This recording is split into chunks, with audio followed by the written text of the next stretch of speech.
Trump é capaz de tomar Cuba, o governo de Cuba, em menos de 2 horas de combate, se é que pode haver combate.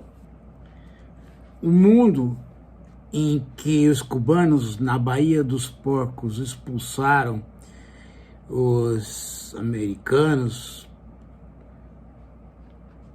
é outro, é completamente outro. Naquela época, os Estados Unidos tinham uma ideia diferente de si mesmos. Achavam que podiam desembarcar com mercenários na Baía dos Porcos. Acontece que a sociedade cubana, a ilha, estava sob um outro sentimento, um sentimento de orgulho, um horizonte de esperanças, um olhar otimista de boa parte do mundo e, é claro, a presença que a gente não pode nunca desprezar do próprio Fidel. Era um outro mundo, gente. Era um completo outro mundo. Hoje, a população cubana não tem muito pelo que lutar, a não ser os mais velhos. Mas os mais jovens começam a achar que durante todo este tempo não foi o embargo econômico americano que prejudicou Cuba, exclusivamente o embargo. Os jovens americanos, os jovens cubanos começam a achar que talvez as gerações passadas tenham cometido erros. E cá entre nós, gente, apesar de toda a aura da Baía dos Porcos, tiro é tiro. Um ataque americano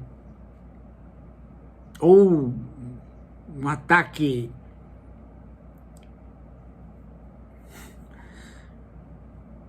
de aviões americanos sem descida por terra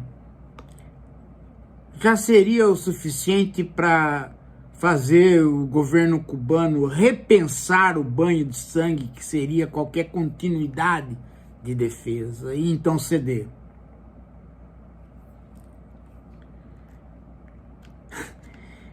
É de se perguntar quem nessa hora, fora de Cuba, defenderia Cuba. Ninguém, gente. Ninguém. Militarmente, ninguém. Não existe mais a União Soviética. Não existe mais a China socialista. Não existe mais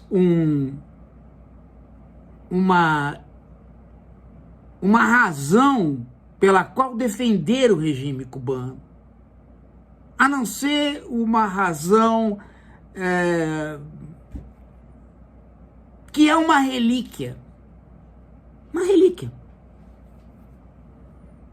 É preciso mais do que isso para fazer o povo cubano, na fome, na falta de gasolina, na luz escura, tentar uma defesa.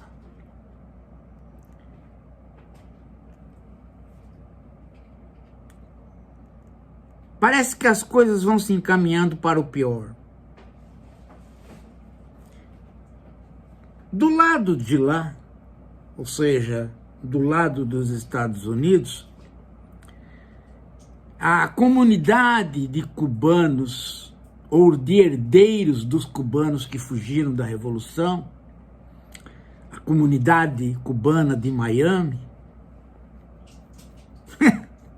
que por incrível que pareça, né, ainda existe como força política, ela estaria pronta para alimentar o conflito.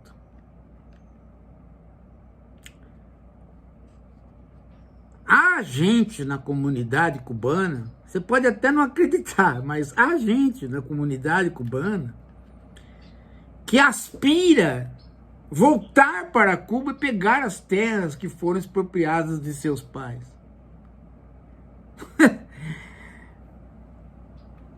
É algo incrível, né? É algo incrível. Agora, o problema é que Trump não se interessa nem por esta comunidade, ele só se interessa por ele mesmo. E do mesmo jeito que ele fez na Venezuela, do mesmo jeito que ele fez no Irã, ele pode fazer em Cuba. E qual é este jeito? De não fazer nada. Ou seja, de não levar nada adiante. Porque há uma conversa muito estranha a respeito da sexualidade de Trump. Que essa necessidade de estar com o modelão lá, que era do cinema, do mundo semi-pornô, e de estar trocando de mulheres, e de participar da gincana de mulheres do Epstein, essa forma de agir dele é um pouco característica da disfunção sexual, não é? É um pouco característica não da falta de ereção, mas exatamente da ejaculação precoce. É muita troca, é muita vergonha de estar com a mesma mulher.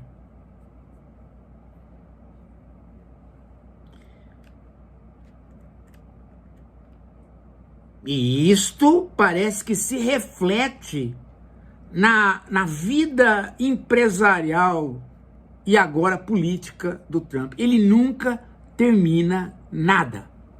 Você não vê. Se você vê os empreendimentos do Trump, você vai se espantar como ele se adaptou ao mundo financeiro muito mais rápido que muitos outros milionários.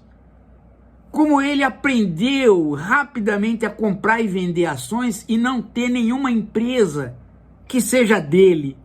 Ele não tem nada. Ele tem uma participação no mercado financeiro.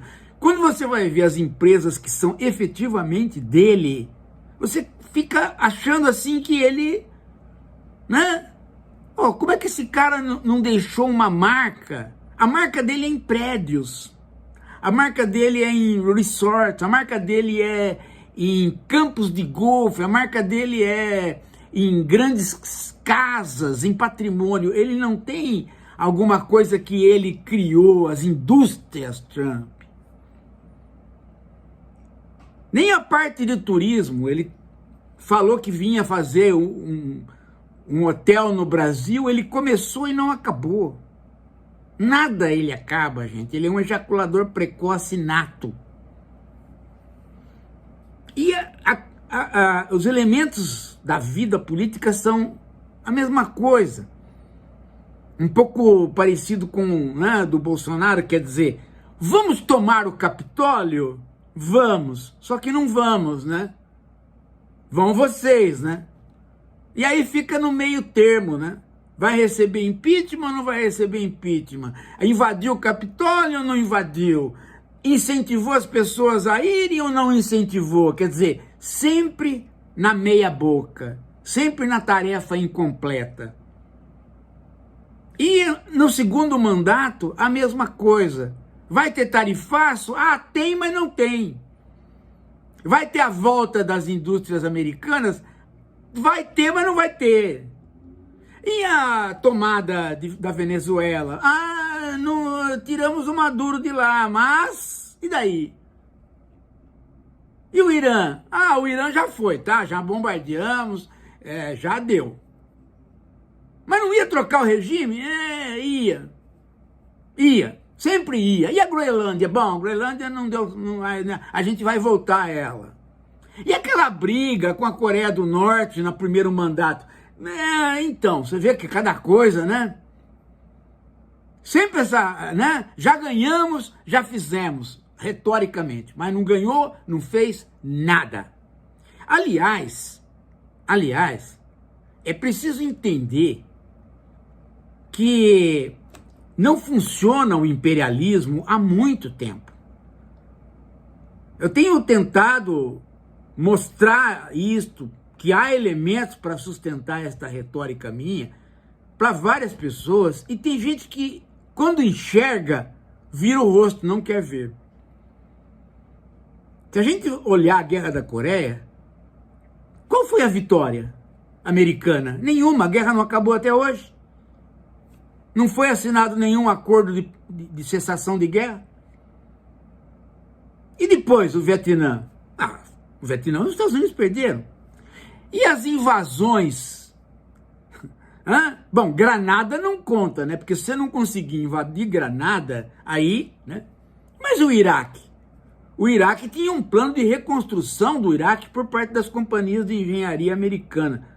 Só que a hora que acabou o conflito, né, a hora que os americanos chegaram lá e tentaram implantar a democracia ocidental, ela não pegou. E aí é que eles entenderam o porquê que o Saddam Hussein reprimia várias minorias, né, para poder ter a unidade, né?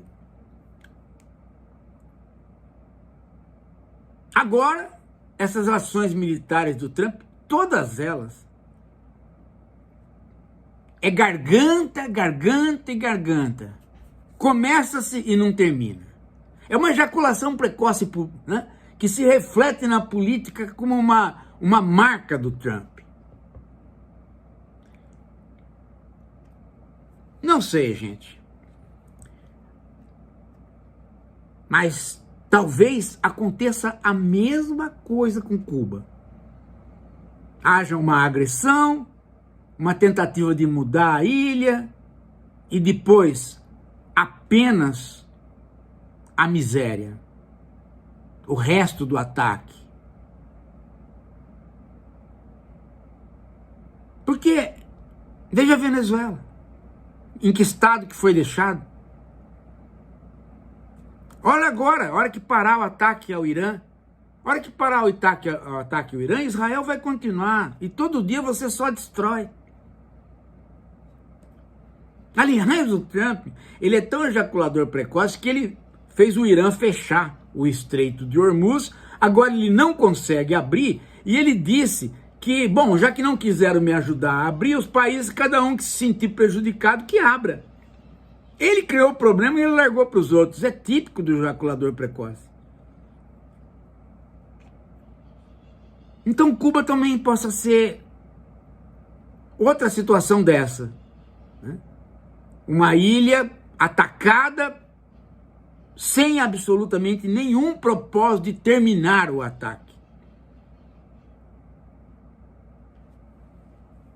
Porque se você faz um ataque para tirar um governo e para instituir outro regime, caramba, se você é imperialista, que faça o seu imperialismo.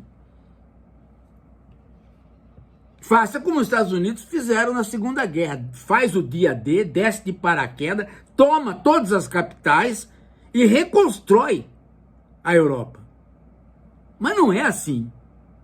Já não é mais assim desde a Guerra da Coreia. Não há reconstrução nenhuma. Não há projeto de soft power, ou seja, de você levar a cultura, levar ao... Não! É só a destruição pela destruição para poder fazer as bombas aparecerem, a conversa, a garganta dele aparecer e ele chegar para o eleitor de direita americano, o Trump, e dizer, tá vendo? Ó, né? Tá vendo o quê? Tá vendo nada. Agora, do ponto de vista do outro, fica a miséria, fica o lugar destruído, fica o começo do banditismo, a perda total da organização social. Então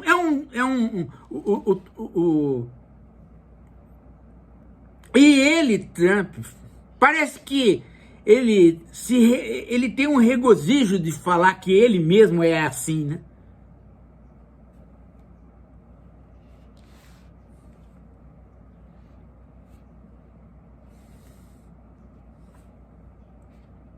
Talvez, gente, vou falar uma grande loucura aqui. Talvez, gente, a única pessoa que possa colocar algum elemento de juízo no âmbito internacional sejam essas falas do Lula, insistentemente, no sentido de cobrar da ONU uma atitude menos passiva. Talvez isso desperte na alguma consciência das juventudes dos diversos países o fato de que existe ainda um líder mundial que realmente está preocupado com a destruição. E isso leva as pessoas a falar, mas caramba, né? Até quando vai isso? Porque nós estamos vivendo um mundo, esse mundo do Trump, que é pior do que o mundo do colonialismo, que é pior do que o mundo do imperialismo. Nós estamos vivendo um mundo da desorganização. O sujeito, ele faz ações que não têm objetivo imperial. Não vai tomar posse de nada. Entendeu? Não vai tomar posse de nada. Tem gente que ainda está pensando em petróleo, em minerais críticos, em exploração. Qualquer uma das grandes corporações americanas consegue o que quiser em qualquer país, até melhor sem o Trump. Que a prova disso aconteceu esses dias aqui no Brasil. A prova disso. Teve uma companhia americana que veio aqui e negociou os minerais críticos direto com o Caiado. Tá certo que o Caiado não pode ir até as últimas consequências com essa negociação, porque depende do governo federal em grande parte.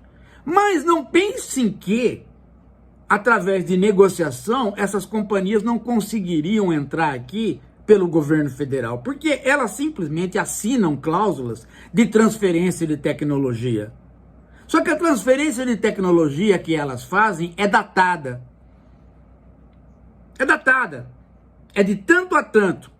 Então, quando elas transferem a tecnologia que elas usam já é outra. Elas já evoluíram, gente. Então, é fácil você assinar um acordo e o governo que faz o acordo mostrar para a população, olha, gente, ó, dessa vez não é a exploração, porque eles vão vir, vão explorar, mas vão fazer a companhia aqui, vão transferir tecnologia de modo que a gente possa entender o que está sendo feito e fazer depois. Não vai acontecer isso, nem que seja o Lula o que assine.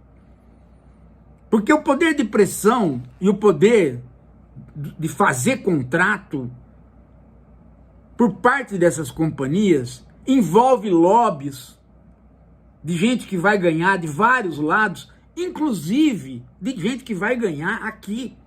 Então os contratos acabam acontecendo.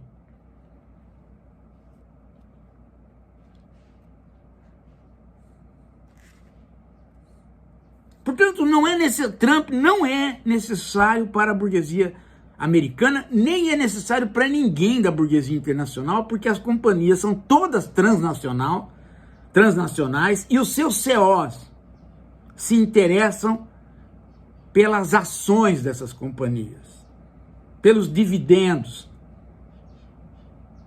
E nenhum deles, gente, é ingênuo nos negócios.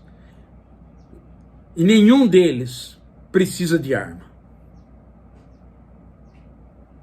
A arma deles, gente, é um bom terno, uma boa gravata e alguém que saiba conversar sobre transferência tecnológica. Essa é a arma.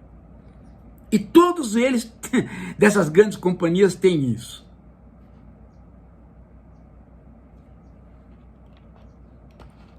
Veja agora a falcatrua do Elon Musk. Foi condenado finalmente na justiça por ter comprado o Twitter e enganado os acionistas. Enganou os acionistas porque a negociata da compra do Twitter foi uma negociata. E, na verdade, os acionistas perderam. Ele vai preso por causa disso, mas não vai mesmo. Os acionistas vão ficar com prejuízo.